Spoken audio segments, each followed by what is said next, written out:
না।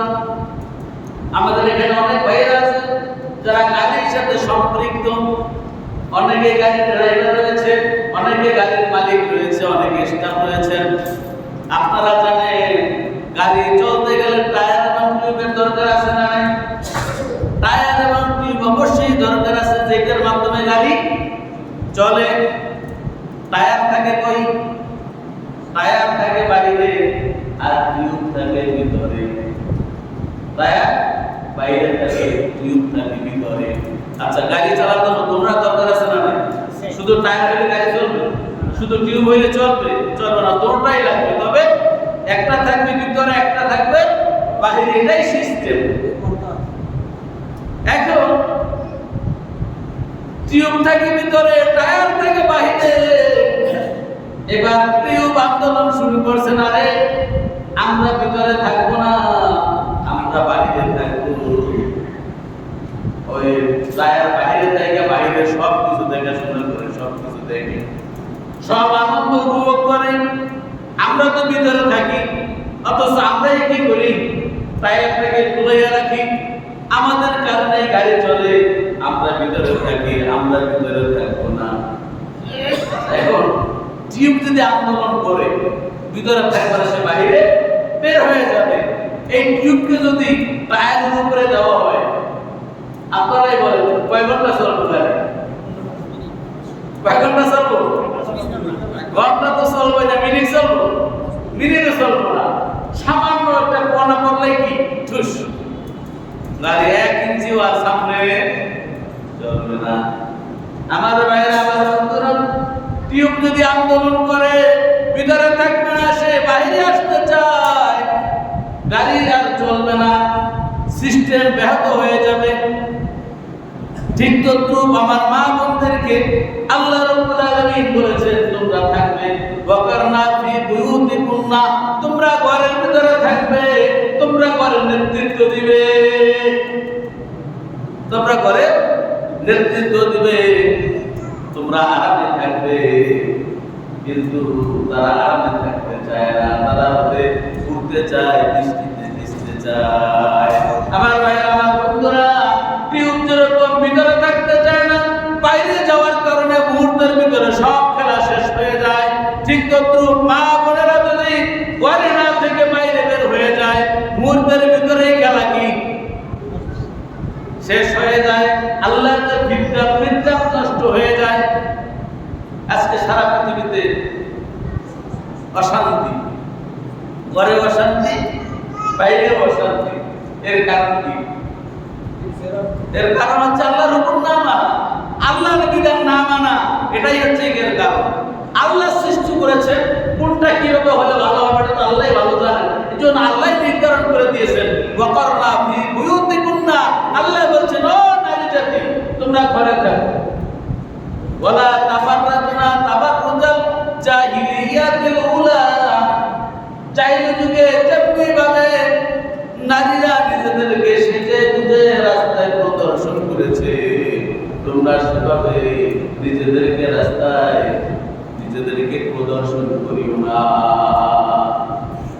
জাহিলি যুগে নারীরা কি নিজেদেরকে সেজে গুজে রাস্তায় প্রদর্শন করেছে, যার কারণে আজকে আমরা শুধু তাই নয়, 1450 বছর আগের ঘটনা, আজকে পর্যন্ত সকল মানুষকে জাহিলি যুগকে ঘৃণা করে না করে?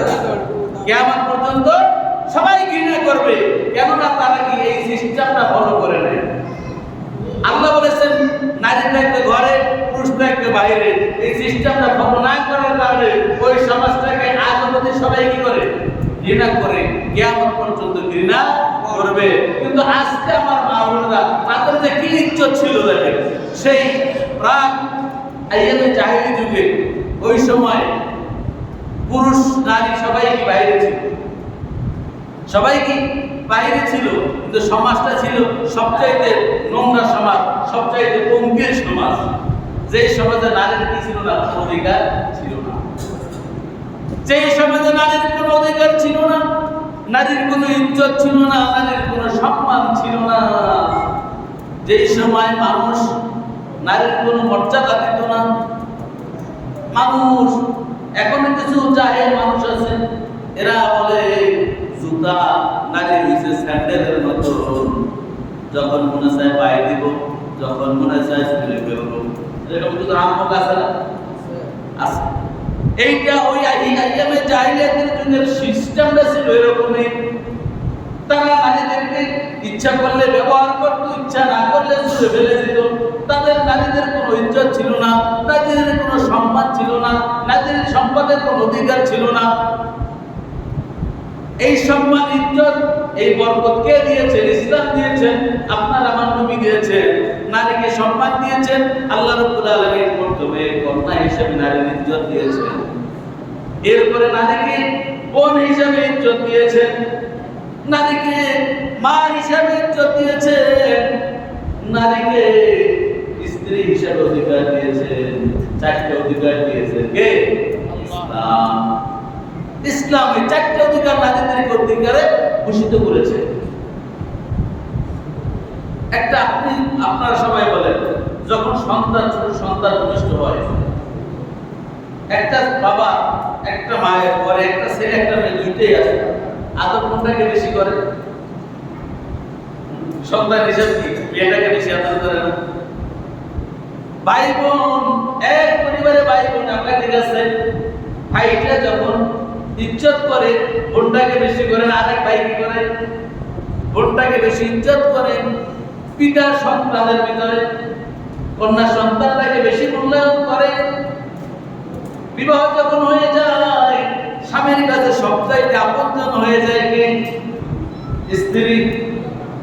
এরপরে যখন সন্তানাদি হয়, সন্তানের কাছে সবচাইতে আপন কে হয়? মা। তবে চারটা দিক দিয়ে আল্লাহ রাব্বুল আলামিন কি করেছেন? নারীদেরকে সম্মান দিয়েছেন, ইসলাম সম্মান দিয়েছেন, আল্লাহ রাসূল সম্মান দিয়েছেন। অথচ যে সময়টা এই সিস্টেম না করার কারণে নারীদের কোনো ইজ্জত ছিল না। এমনকি নারীদেরকে ব্যবহার করা হতো, কোনো মেহমান আসলে চা পান দিয়ে মেহমানদেরকে সম্মান দেওয়া হয় না? চা পান করানো হয় নাকি? চা বিস্কুট দেওয়া হয় না? ঠিক তদ্রুপ ওই প্রাক আইএমএ জাহিলি যুগে কোনো বাসায় মেহমান আসলে নারী এবং মদ, এই দুইটা জিনিস দিয়ে তাদের কি করা হতো? মেহমানের সম্মান করা হতো। নাউজুবিল্লাহ। নারী এবং মদ দিয়ে কি করতো? মেহমানের সম্মান করতো। তাহলে চিন্তা করে, নারীর কোনো মর্যাদা ছিল? মেহমান আসলে মেহমানকে খুশি করানোর জন্য, মনোরঞ্জন করার জন্য চাই মদ আর নারী দেওয়া হতো। কোনো ইজ্জত ছিল না। যেই সমাজে এরকম নারীর কোনো সম্মান ছিল না, কোনো ইজ্জত ছিল না, কেন? ইসলাম না